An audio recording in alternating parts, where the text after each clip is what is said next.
ہاتھی نما جانور میمتھ تقریباً 4000 سال پہلے معدوم ہوا۔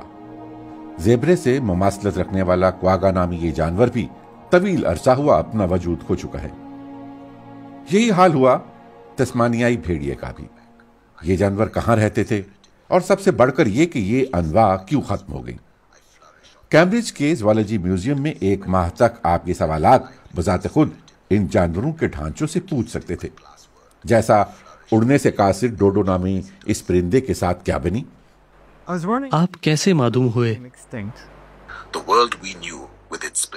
جس دنیا میں ہم رہتے تھے اس کا مخصوص ماحولیاتی نظام باقی نہیں رہا۔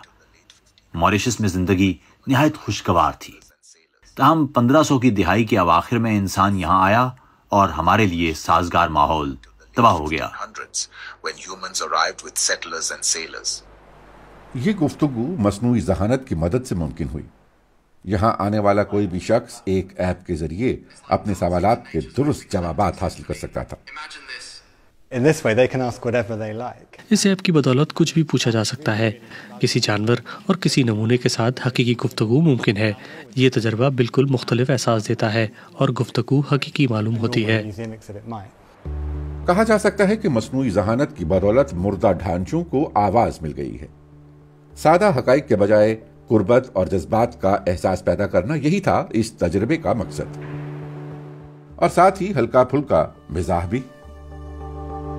آپ کو کیسی موسیقی پسند تھی؟ موسیقی، کیا بات کر دی آپ نے۔ ہم جنگل کی ہر لے پر رقص کرتے تھے، پتوں کی سرسراہٹ، ہوا کے جھونکے، اور یہاں تک کہ آس پاس سے سنائی دینے والی جانوروں کی آوازوں پر بھی۔